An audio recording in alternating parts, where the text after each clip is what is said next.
welcome to Wealth Builder Movement. This is the Black B.A.E. experience. We are doing a focus tonight on black wealth in the bourbon, ag, and equine industries. We have some phenomenal guests with us. I'm excited to launch right into the interviews, but I do want to let you all know that we do have a live audience tonight in the room, and so you will hear some background noise. I don't know what that background noise is. So we are live tonight. For the audience that's here, please, if you have any questions, feel free to write them on the Post-it notes, and we can pass them up here. We'll be doing Q&A. For the audience that is watching, if you have questions, you can drop it in the chat, and we will answer those questions as well. And so I am not going to delay this much further. We've had a great Black Wealth Week. We've talked about financial and asset planning. We've talked about entrepreneurship, real estate investment. How do you collectively pool funds with friends and invest together? We talked about equity investing and venture capital, and we've gone through so many topics, and we hope that you've learned a lot and that you inspired some, got some juices going in your brains in terms of different ways that you can build wealth. And tonight, we're not only going to hear the story of some phenomenal individuals in the bourbon, ag, and equine industry, but we're also going to talk about what are some systemic things or what are some legislative things that need to occur, because all of these industries are highly regulated. So we want to talk about that as it pertains to black wealth as well. So I'm going to launch right into it. I am here with Sean and Tia Edwards from Fresh Bourbon. Thank you guys. Thank you for having us. Thank you for having us. Appreciate it. And you are no stranger to Wealth Builder Movement. You were with us last year. Yes. Last year, we were talking about love and wealth and how you balance being married and having a business. Yes. And this year, we're really going to be talking more so about the business, but I'm still going to have some questions about, the romantic side, because we know that a lot of you watching, even people here in the room, you're having, you're in partnerships, you're married, whatever the situation, even friendships. Sometimes you have best friends and you go into business together. And even in a best friend situation, that can almost feel like a marriage when you go into business. Dana Cosby mentioned earlier in the week that, you should have a prenup for your business. So marriage and business partnership go hand in hand. And I can only imagine when you actually have the marriage and the business partnership going on. So I'm going to launch right into it. So Sean and Tia, I'm going to start with Tia. Yes. And can you give us a little bit of background on how you guys launched into the bourbon industry? Sure. Why bourbon of all products? Yeah. Were you always thinking about getting into this space? Yeah. So we travel a lot, and we talked a little bit last year about how when we got married, we were dedicated to traveling and spending time with each other. And so in those travels, we saw that, Kentucky's known for three things a lot, across the world: basketball, Kentucky Fried Chicken, and bourbon. And so, and depending on which country you're in is the level of importance. And so we just decided to take a deep dive into the bourbon industry, and we saw that there was a need for new bourbon drinkers, for your normal bourbon enthusiasts, so people that don't really know how to drink bourbon, or even people that enjoy bourbon. We wanted to bring a fresh approach, and so we really sat down and took a deep dive into it. We were blessed with great advised us which areas to go to, people to talk to. Like, we have been so blessed with that. And so we decided to do something, that was unique and different, that would really, represent us. And so we came up with Fresh Bourbon. Oh, that's awesome. That's awesome. So, Sean, did you all both at the same time have the idea? I mean, was there any... It was him first. Were you on the same page the whole time? I had the idea, and just looking at business and had the idea to do the business. I brought it to Tia, and I was like, hey, this is something I think that we might take a look at. And she was on board, from day one. Yeah. And then we just started figuring it out, And that was 2017. Yeah, Gosh, it's been a long time. I mean, truly, I'm his helpmate. So, I support everything that he does. He's an entrepreneur. He's been an entrepreneur since he was a young man. He's still a nice, fine young man. So I just support him in everything that he does. And so we really are enjoying spending this time together and working and just really trying to change an industry, but doing it together. Wow. Yeah. So was this your guys' first entrepreneurial endeavor? Had you done other businesses together or separately? This is our first business together. We have my brothers and I started a dry cleaners and a construction company, and I had that previous to us getting married. But she's involved in that too. I mean, it's a family business, so we're, everybody's involved. But we did that first, and then we jumped into this business. Wow. Okay, so that brings up a good point. You said it's a family business, everybody's involved. I know oftentimes marriages form or people are in a source of a couple relationship of some sort. And would you say that if you are married or if you're in a really involved relationship, because marriage isn't the end point for everybody, but if you're in a serious committed relationship, would you say that every business sort of say it's a family business, whether both people want to acknowledge that or not? And to what extent does that apply? I'll start. I'll say that the first main thing is that if it's a marriage, like, we truly know that God brought us together. And so everything that we've done since the day that we said I do has been to build our family, our relationship, and to build wealth for us and our family. And so everything that we do is a partnership. Like, I'm a corporate girl. I've been a corporate girl since college. So I work at a healthcare company and have been doing that for years. But he's really taught me the importance and how to really walk into a room confidently when you own your own business. And so I know, and I'll let him kind of expand on that. But for me, the first step to that is the marriage. And if you have the marriage, then, if you say these vows to this person before God, then I should trust everything that we're doing from that point on for him to have my best interest at heart. Yeah. And like I said, what works for us works for us. Yeah. I mean, everybody's got to figure that out. I think they should figure it out. I have a different, and I mean, I know we're live, but I have a different approach. I think that, if you're in a committed relationship, I think you should play house. I don't think men play house. I think men do what's right, and they, make the commitment, and marriage is not a draft, it is a commitment. So, I would agree to go and move in that direction with some proper counseling and talking to someone. But if not, if it's just a partnership, then you got to treat it like a partnership. So then you got to have a contract some way. Yes. You're going to have some contracts and have some legal documents so everybody understands and everybody's on the same page. So then if it doesn't, so everybody knows their roles. Right. I think that's the important thing. Everybody knows how things are going to play out and what everybody's supposed to do in the situation. Wow. So that, I know we had talked about this a little bit last time, but you raised a good point, which is that at what point is it a good idea to go into business if you're in a romantic situation? I've had several friends that thought it was going to be forever, but hadn't really had any commitment, and then separating, they had a joint business. So is there any advice you would give for somebody? I know it's probably not fast and true for everybody, and there's no rule to it, but is there any stage in which you would tell people seriously consider whether you're going to enter into mix the romantic and the business, before you have maybe a formal commitment on the romantic side? Is there any thoughts you have on that? I'm just putting it out there. It's a wild card question.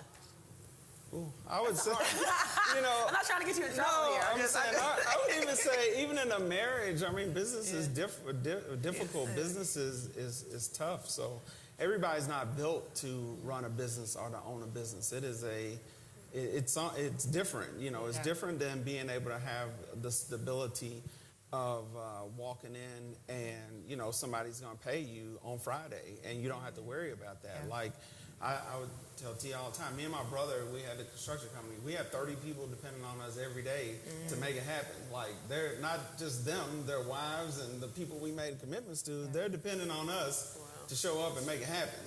And they want Friday that their check's going to get paid, and they don't think about it. They don't think that, what we had to do or moves we had to make or, what we had to sacrifice to do that. So it's a different, so going into that and adding that to a relationship, it's tough to add that to a marriage, something that is forever, that is long-lasting, that is supposed to be built like that. And I don't say, like, of course people divorce or whatever, but it's not built on divorce. It's built on being together forever. So it's tough to add that to a marriage. So adding that to a boyfriend, girlfriend, playing house relationship, man, there's a whole lot to that. Like, that's a whole lot of not commitment. So, I'm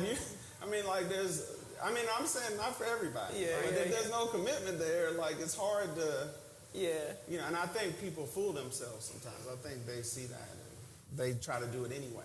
And even if in that, I mean, like you said earlier, just treat it like a business. You know, so, you know, if they are, you know, living together and not married, but still starting a business together, treat it like a business. So get all your legal documentation in order. Yeah. So you're protecting yourself, you know, in that situation. So on the flip side, if you're married, should you also have legal I mean, you're still two separate people. Yes. So do you all still have a partnership agreement, you know, operating agreement that states this, that, and the other, even though you're married? Because I think we also have people that are married and get into business, and there's not really any realization that you're still two human beings, and you're not, you know, you may be one spiritually, but not one legally.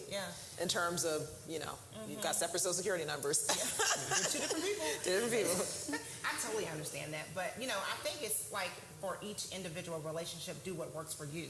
Like, I don't think there's just one textbook answer for that. You know, we do what works for us. Like, we take a marriage Sunday school class, and in that class, they talk about how, well, we were established when we got together. I had my own, he had his own. So what do you do when you get together? Well, you do what works for you. Do you maintain your own checking account and he has his, and then you have one household one, or do you have one together, you operate out of that? I think it's really up to what works for your relationship.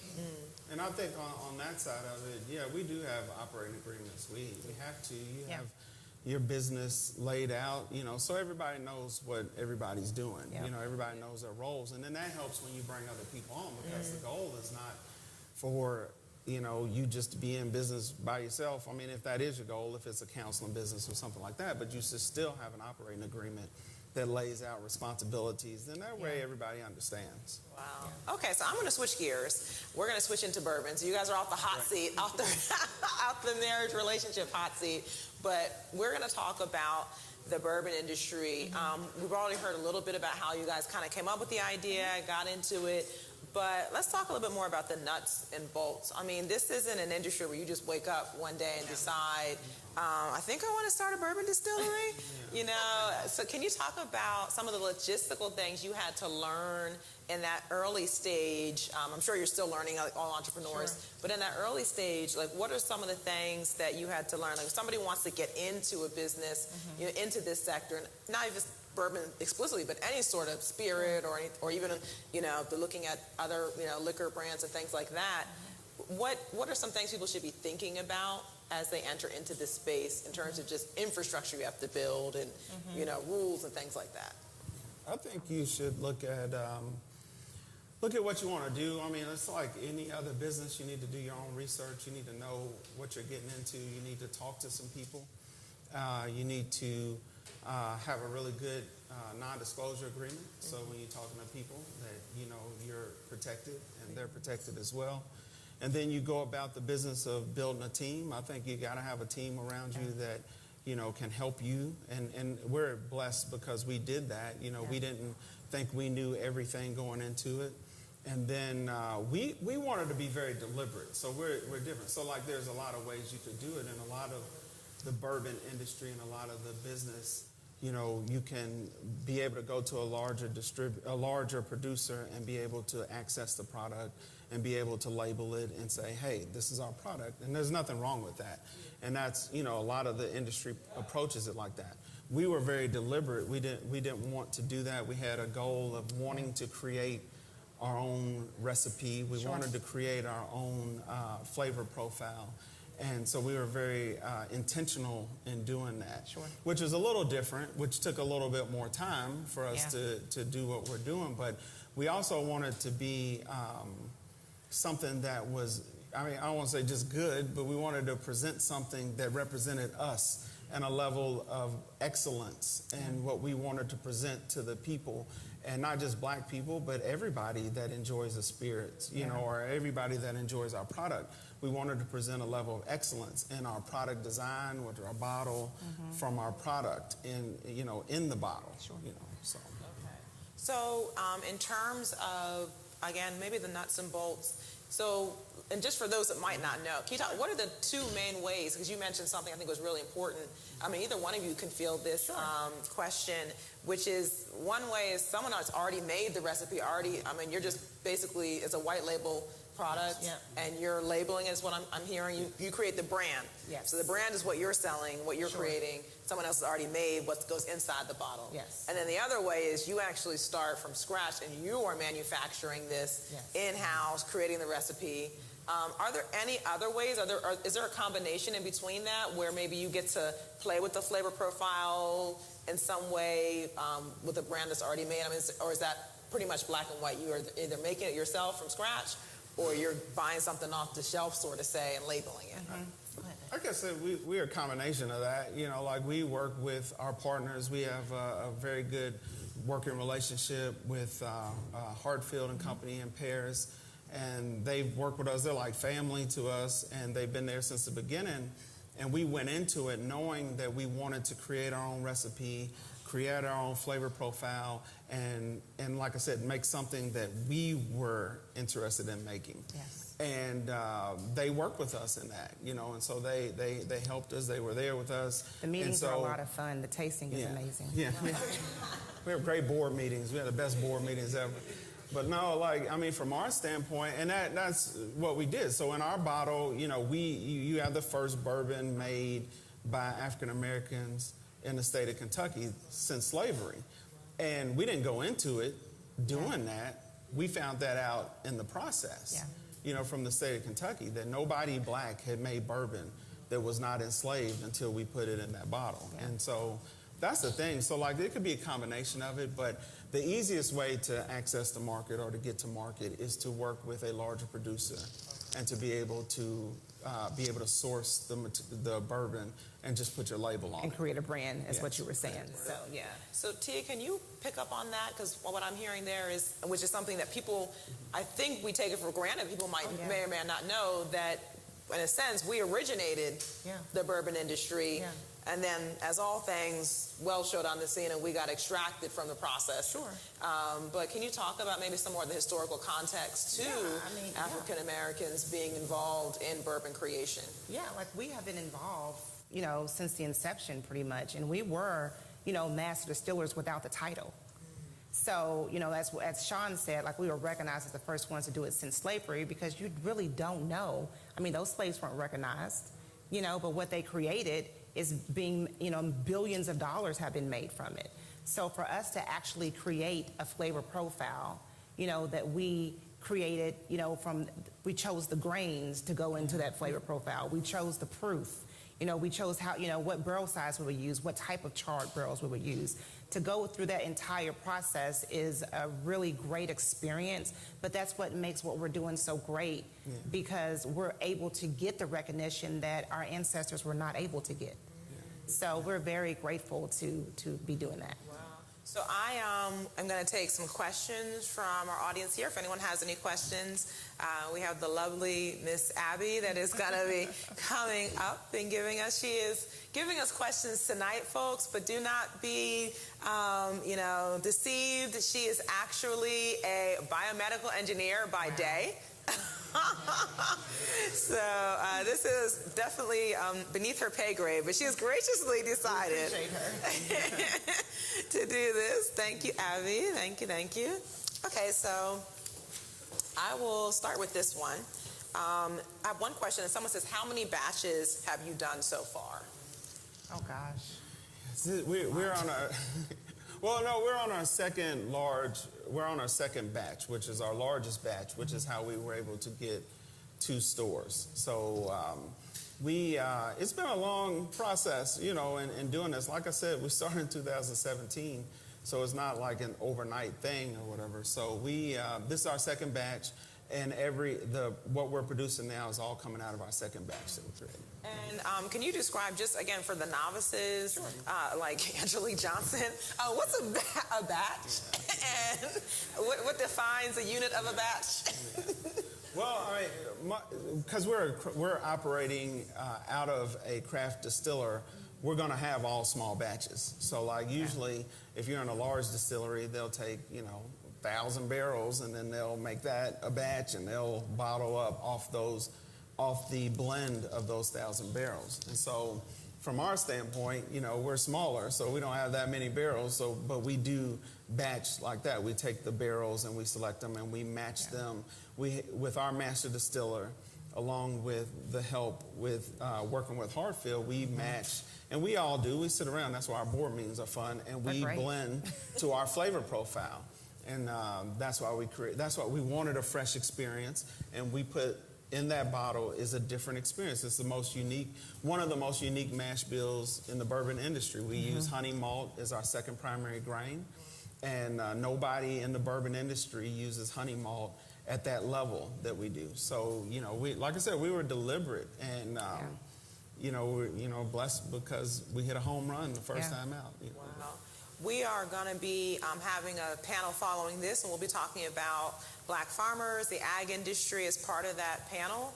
And as you're talking about these grains and different things, my brain is turning in terms of, what if one day we could have not only the bourbon, but also the sourcing, the ingredients coming as well from that. So, so here's another question. Somebody said, you mentioned you had a goal to develop your own flavor, your own flavor profile. And can you talk about what it takes to stick to a vision? Do you have to compromise? Wow. I don't think that we had to compromise anything. I think it takes a lot of dedication and extra time because we still, have to pay bills, right? So in building a business, we still have to maintain our careers that we have. And so doing that at the same level and then trying to create a brand and a business, I think you sacrifice a lot of time in that. But we still try to remain very intentional about spending time with each other, spending time with our kids, and still not working 24/7, maybe almost, but. She looked at me. Yeah, I definitely looked at him. So yeah, I think that we sacrifice time, but I don't know. Do you want to add anything to that? But on compromising on the as far as building a flavor profile and everything. I joke, but I really do mean it because I tried to speak that into existence. I tell Tia all home runs because like what we put in the grains we selected the first time out when we did our first test batches and everything, it was all home runs. We hit a home run with it, and so like we're thankful for that, and so we kind of speak that. So we didn't have to compromise from that standpoint, and working on that, and we won a gold medal from that. We have an award-winning product, and home runs, all home runs. Wow.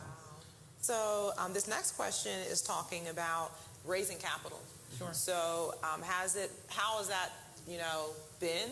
And particularly, has it been more challenging because you guys are Black founders in an industry, like you said, where they haven't seen, us since we were in shackles. And so, did you have challenges? And if so, how did you overcome it, or how are you overcoming those challenges? I think it's, in the beginning, we had a lot of support, and we still have a lot of support, but we made our announcement like in February, and COVID hit in March, and everything shut down. So we literally had entertainers and restaurant owners that were ready to write a check that had to close their checkbooks because of the uncertainty that came along with COVID. And so during that time, like, Sean and I have been blessed to be able to self-fund a lot. We have a few small investors, but like we are right now closing our large round of investments. And we've been really blessed in, some really large investors that are very interested. But I will say it's been a little challenging though, because, we have learned that we may not necessarily be in those circles that have that type of money. And so we've had to really step outside of our area to do that. Yeah, I think that's the challenge. I mean, along with COVID, it has presented something that nobody's ever seen. It's presented challenges that everyone's dealing with across the board. But to raise money and to try to be able to talk to people, is hard when you can't meet with people. Yeah. So we did it different as well, because we set out to do a large project. Yeah. So our building and the project that we're putting together, we're set out to raise a lot of money. Yeah. And so in doing that, that was different, not to the industry, because they do that all the time, but, for us being in the space and new. Yeah. And like Tia said, a lot of it is just the being in the rooms or being in the connections. We're not on the coast, so we're not on the East Coast or the West Coast. where there are people actively looking and searching for people to give money to. Sure. So, us being in this space presented a challenge because we don't have those connections. We don't know those individuals. We don't eat dinner. We don't play golf with some of those individuals that could write checks, like that. Wow. So this is the final question. We are out of time. I just want to know what's next for Fresh Bourbon. And because I want to get 2 questions in one, I also want to know, can you just describe, again, for those that don't know, you guys, of course, are nationally known, but you mentioned, of course, big building, where are you guys at now? What stage are you at now? And then what's next for you? You want to start? Go ahead. So, we are very grateful to be on shelves now. So we are on shelves in Kentucky, and by the end of the year, we'll be in 7 states. We landed a really great contract with the largest distributor in the U.S., which is Southern Glacier. So that gives us access to across the country. But besides that, we plan to break ground, on our distillery, hopefully by the end of the year. Now, we're not just building a small craft distillery. We're building a 34,000 square foot building. So, that will be, so we are very excited about that. And that distillery actually will be different than any other distillery in Kentucky. Like, it will give you more of a Vegas feel when you walk in. It's not going to be a bunch of old wood. Not that wood is bad, but it won't be a bunch of old wood. So the experience from the time you walk in to the time you leave will be like no other distillery in Kentucky. As Tia said, it's not men sitting around campfire drinking whiskey, with 10 cups. She's like, it's got to be some diamonds and some crystals and some glitz and some glamour to this, because there's a level of sophistication drinking America's native spirit, and educating yourself on the flavors, that lie in. And so, no, a lot of that, like Tia said, it's going to be different. We are excited about what the end of the year is bringing. We're excited to be on shelves. We're excited that we're selling out, and that people are going to, I hate that they're going to 3 or 4 stores. They should order more, but it's like we're excited to have that energy. We're excited for the support. I'll tell you what, Kentucky showed up. They have showed up, for, to support us and to come out and to be involved, and we're thankful for that. And so we're excited. The distillery, yes, we're breaking ground, and then in the breaking ground by the end of the year, we're going to announce a tasting room in which we'll have the tasting room to get ready for the 2 years it'll take us to build the distillery. We will be right back, and we will be coming back with the panel. We'll be talking about the ag industry, the black farming industry within that, and we'll also be talking about the equine industry. We'll be back with Jonathan T. Davis and Mariel Gardner. So please stay tuned after this quick transition.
to the wealth pyramid. So I'm looking at Gelly Gels on the one.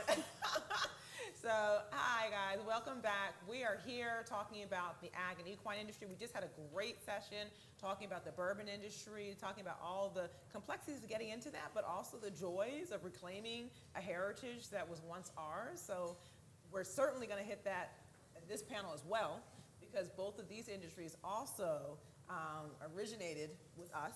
And as the story goes, it's all things. We got pushed out of it, and now we're coming back into it. So I'm not going to waste any time. I'm going to get right into it. I am here with Mariel Gardner. She is here with us as well as Jonathan T. Davis. They're representing two different industries, but I do want to give them both an opportunity to kind of give their background, where they're at. So Mariel, I'm actually going to start with you. If you tell us about, what are you doing in the ag industry, particularly around urban farming? Sure. I work in the insurance industry by day, and I Googled how to make money in your backyard one day. So I started to think maybe I should grow some food. So I purchased a vacant lot from the city through the Cut It, Keep It program and found a grant to build myself a high tunnel greenhouse and started growing produce. Oh, wow. And so I'm going to come back to that. So many questions I just want to launch right now, but I'm going to come back to it. Okay, Jonathan, can you talk to us about, now you are actually not in the equine industry per se, you're in the financial sector, Right. but we're talking to you tonight because you actually are part of a syndicate that invests in that industry. And so that's a big part of the equine industry for many people. So can you talk first and foremost about, your day job or your company, so to say, and then Yes. maybe also touch on how, you interface into the equine side of things. Yes, my day job, I'm a financial advisor, and I've got clients all over the country, and we mostly deal with people's retirement accounts. But as far as the equine industry, I partnered with some friends of mine that are in Lexington. Actually, we didn't know each other previously, but we all had a understanding of who each other was, and we all also wanted to do something that would allow some African-American men to come together at a very high level and do something that had not been done in a very long time, which was to race horses at a high level in this state, and we did that. Wow. And we know that there's obviously overlap between these two industries. But tonight, we're going to talk a little bit about the particularities of each in this sector. Now, I'm going to kind of go back to you, Mariel. You talked about how you were working a day job, right? You still do a day job right now.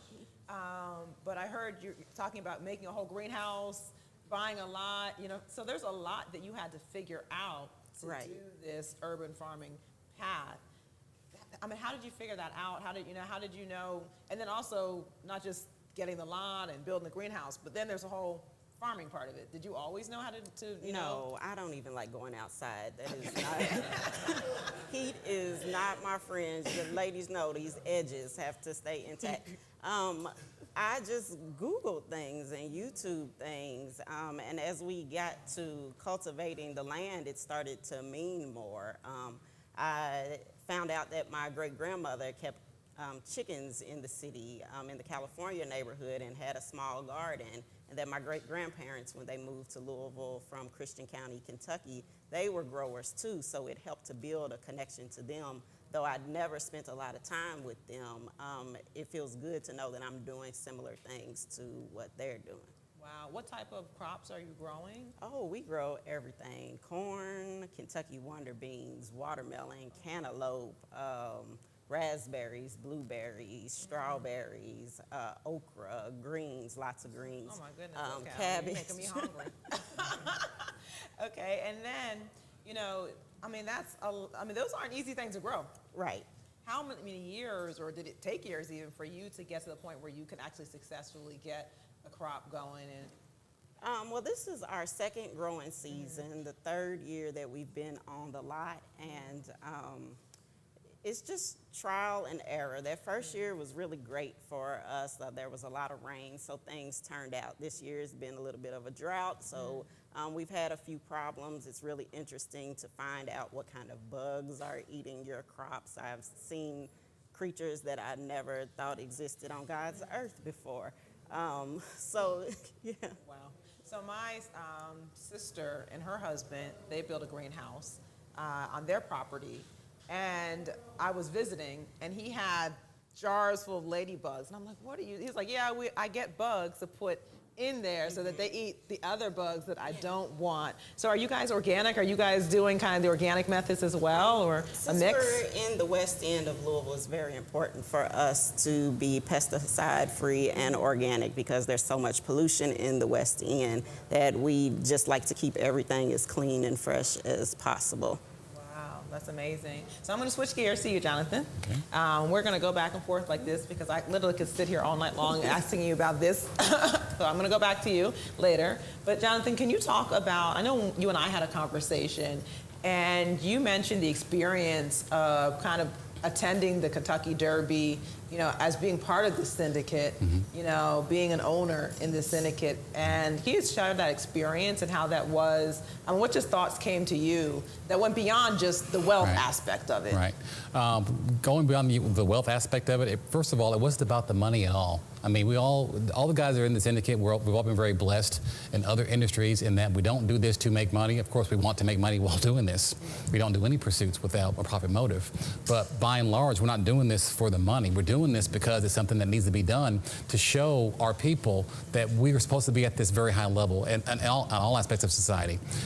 Going back to the 30s when we were kicked out of racing, there are many people just in this state, in this community, that have no idea that we actually, you know, created the horse racing industry. As a matter of fact, the first 3 horses, or let me rephrase this. There are 3 horses that every racehorse traces their lineage back to.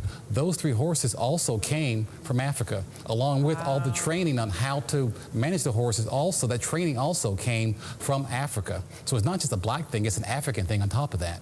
And a lot of people don't even realize that. So we thought it was important to, first of all, compete at a high level and be visible and be, you know, an entity that is to be reckoned with. And then we felt like the knowledge of what we're doing would come after that. But we want to put the horse before the cart, though, to turn a phrase. Wow, that's amazing. I mean, and I know so much of our heritage in these sectors where wealth is abounding, we're not aware of, right? Of course, they're not teaching it in schools.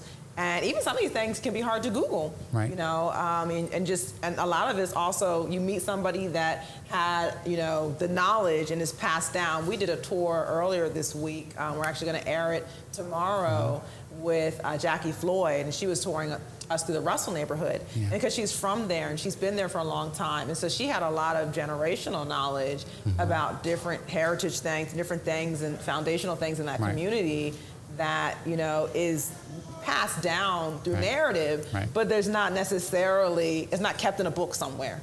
And so I love the importance of, again, making that present, making that known. So when you all formed the syndicate, we talked about this a little bit in one of the earlier sessions, but just for those that are tuning in maybe for the first time this week, what are some of the things that you all had to think about in forming, and what is the syndicate, first of all?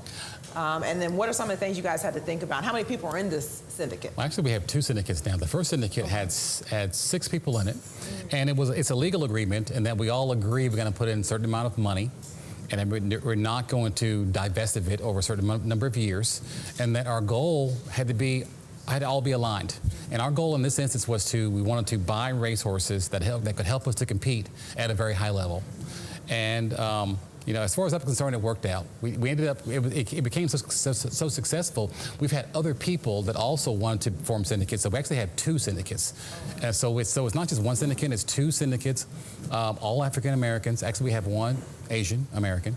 We also have 1 female African American. We're looking for a few more. We're not, you know, like I said, it's not a boys club. It started off that way because it was all guys, but we are looking for other people that do have a passion for this. But as far as doing this, that was the impetus behind it. Was we wanted folks that looked like us to compete in racing at a very high level. And we want to do it from a legal standpoint as well. We had to make sure all our I's were dotted and our T's were crossed. And I can imagine that some of you all were novices in this space. Some of you may have Almost all of us were novices. So how did you learn, you know, even how to pick a horse, how to, you know, any of that? We were very fortunate in that we have a horseman who's a 4th generation horseman here. His name is Greg Harbut. As a matter of fact, his great grandfather was a man of war's groom. So Greg has very deep ties in the horse racing industry. I mean, going back over 100 years. His grandfather, in addition to being a groom, he was also part of that first generation of black men who were pushed out of racing. And to the respect, I hope I don't speak on secret here, to the respect that he was secretly a high-level horse trainer and owner, but he couldn't be public because of racism, and that he was, like I said, he was moving money and buying horses at a very high level, but he had to do it behind white people because at that time we were being pushed out of racing, and it just wasn't kosher for him to be out there and be out front as being a successful horse owner. But having done that, he passed that knowledge down to Greg. I happened to meet Greg in Lexington, and we hit it off, and like to say, the rest is history. And he's the one in the group that knows about racing. The rest of us are novices to certain degrees, Wow, and did you, although the rest of you were novices to a certain degree, did you all kind of educate yourselves, or did you rely more so on his knowledge? How does that go? When I say certain degrees, what I mean is you have some guys that are really into racing, and you have some guys like myself that just like to go to the big races. So the horse part of it, that's not really my passion. I'm really more passionate about the story and about the opportunity to let people that look like us see that we can do other things besides the things they want to show us doing, that we have another story to tell. That's the part that I'm most passionate about. The horse racing itself is fun. I would not consider myself to be any kind of a great horseman. I do enjoy the derbies. I do enjoy going to California and going to New York and the big events, but I really do it because of events like this, which then turns the spotlight really not so much on me, but gives me a chance to talk about our place in racing, as among other places. I mean, it just gives us a chance to say, you know what, if we can do it in this industry, what other industries can we excel in? Like, for example, the last segment we had, was on bourbon. It's the exact same thing. We started it, we got kicked back out of it, and now we have people that are brave enough to go and try to get us back into it again. Wow. And just show the way, just having it be an example. Wow, and so what I'm hearing from you is that we shouldn't hesitate to get into these spaces, even if we might not have all the knowledge about it. Even we might be a total novice in the equine industry, novice in horse racing, that we shouldn't hesitate to get in it, but we can actually leverage a collective knowledge, and different people can come in with different reasons, but everybody can win at the end. Right. Everybody can collectively put their funds together through these syndicates or even other types of collective investment strategies. Okay, right. Well, Mary, I'm gonna go back to you, because as we're talking about collective investment strategies, on the horse racing side, I know that you also work with other black farmers, and how does that work? Because is there a sharing of knowledge there that is really critical to the building of wealth in that industry? Oh, absolutely. And I think what we get most out of growing is the relationships that we build with other farmers. That's a way to build wealth. Shout out to Vaughn at Kentuckiana Backyard Farmers. He sells meat, goat meat, chicken meat.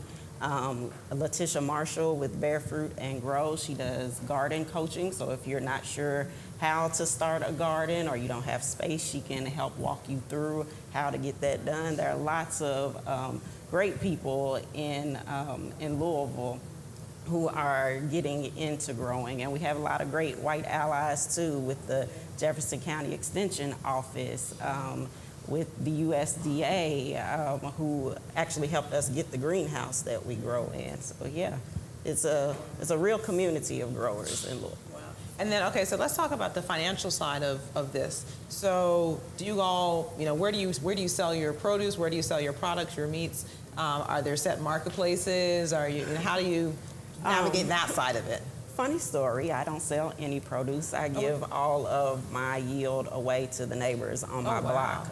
We started putting things into the ground right as the stay-at-home order went into effect. And we had entrepreneurial pursuits at first. We decided to shift from that and give that food away because we knew that there would be a need going forward in the pandemic. Wow. So do you guys kind of post-pandemic plan on kind of moving into that selling part? Or do you really think that, because there's this, we talked about a Kazazi Fund, which is a youth investment strategy. It was early in the week we talked about this. And it's actually, the name actually comes from an African community in Africa that actually is a herding community. And so their wealth is, their herd is a goat, that's given to a child and then is raised up in that. And so there's a certain element of that maybe we lost as we kind of get into more of the capitalistic side. But, you know, do you see that as wealth as well in terms of that kind of growing up, giving into the community for food? And then do you see a financial return somewhere in that strategy, a bartering system or something like that? That's our goal, is that we can encourage other people to grow as well, and then we can barter amongst ourselves and trade amongst ourselves. For us at Fifth Element Farms, the wealth portion is in owning the land and how important that is. So we own our farm, we have a farm number, we're trying to acquire more land so that we can expand our operation and start to stock the food pantries. The wealth amongst us, even within this room, is extremely important to building a foundation for monetary wealth. Wow. And that's interesting you mentioned owning, because again, we were doing this tour through Russell neighborhood with Jackie Floyd. She talked about the importance of owning land, even in terms of the Black entrepreneurs that were in the Russell neighborhood, that they were all renting. So when you had urban renewal or whatever you want to call it, they were, you know, out of sorts because it was easy to just knock up because nobody owned anything. And so you're saying, hey, here, we might be giving away the produce, but don't get it confused. Right. We're wealthy because we own, the asset is the land. It may not be, in this case, the produce. At least at this moment, it might not be that.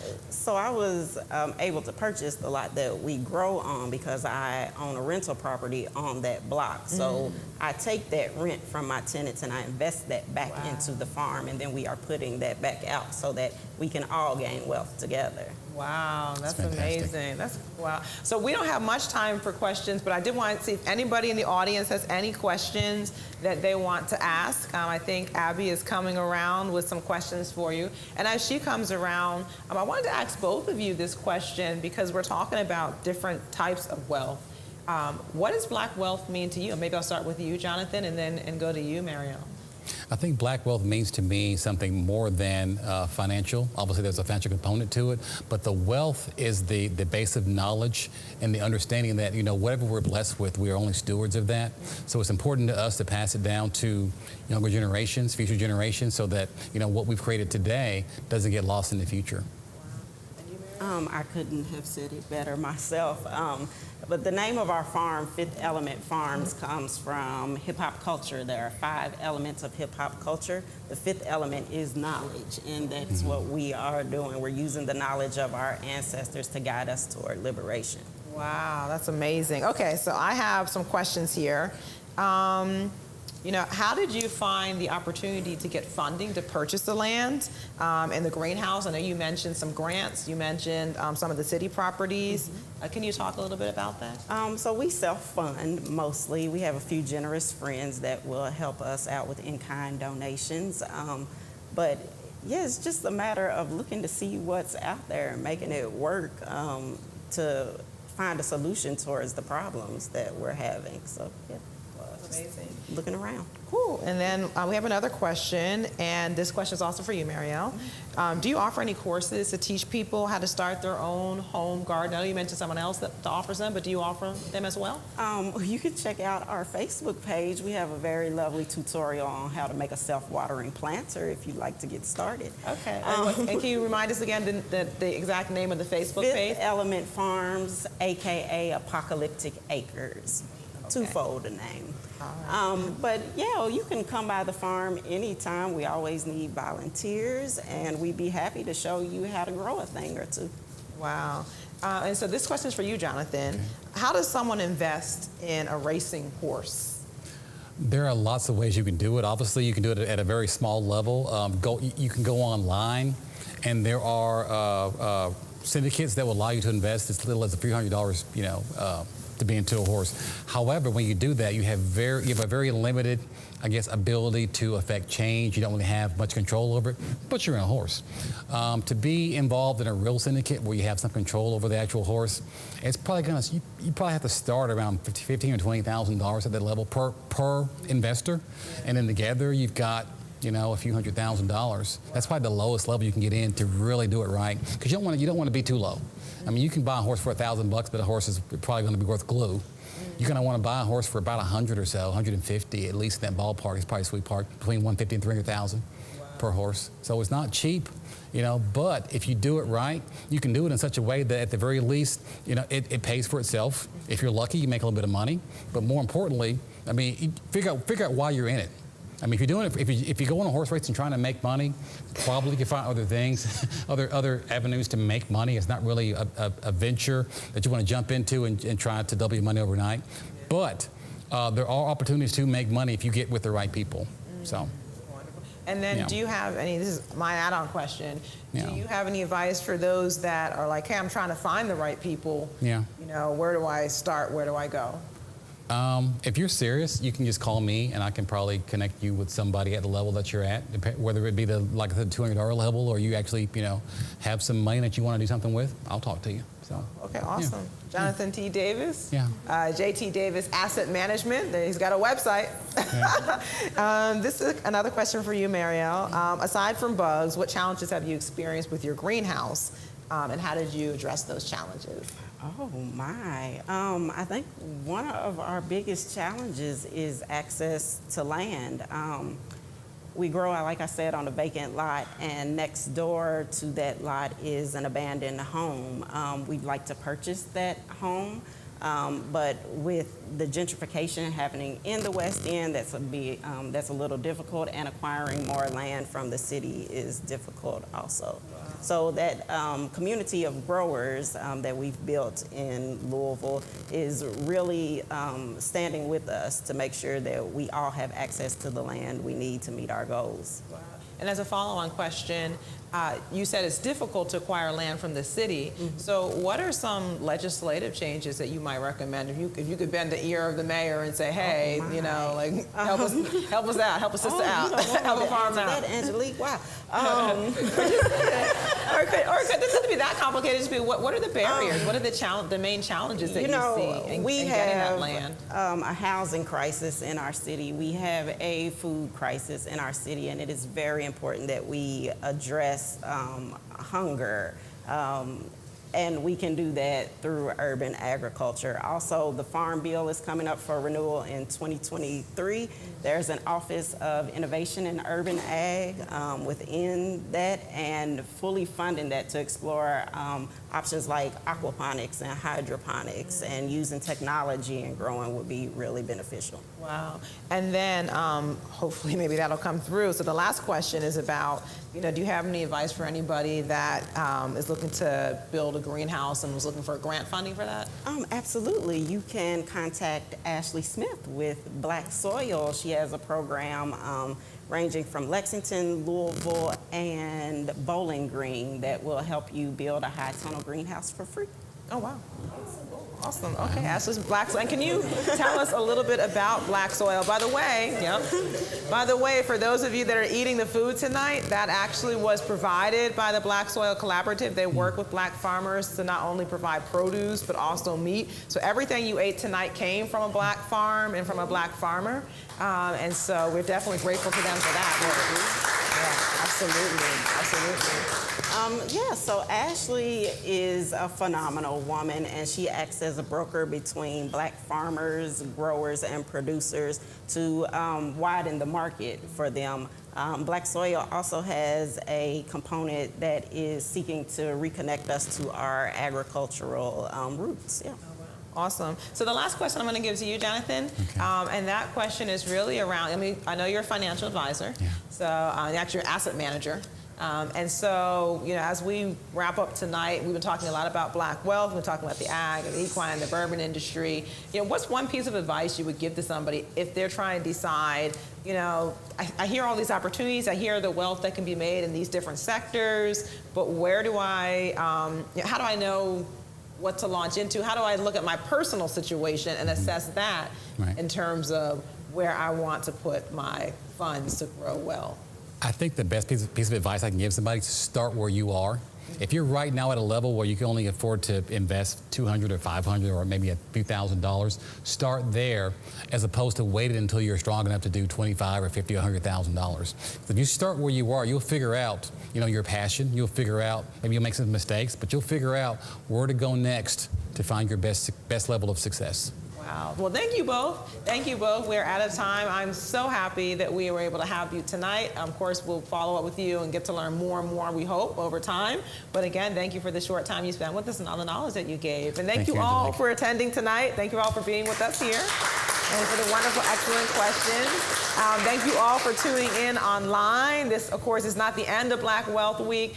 Friday, tune in the afternoon. It won't be in the evening time, but in the afternoon, we will have those aired. We'll have air videos of the tours that we took in the Russell neighborhood and the Parkland neighborhood. Louisville Change Lab will be talking about some of the great work that they do there. Russell Place of Promise will also be talking about some of the amazing work that they do. And then Saturday, come out, get some fresh air. We are going to be at the Smoketown Heritage Fest with the Melanair Market. It's a Black-owned marketplace. We'll be talking not only about just supporting Black-owned businesses, but we're actually going to have a panel talk there about how do you go from the vendor fair to the store shelf or to doing online sales and marketing. So how do you scale up from the vendor fair?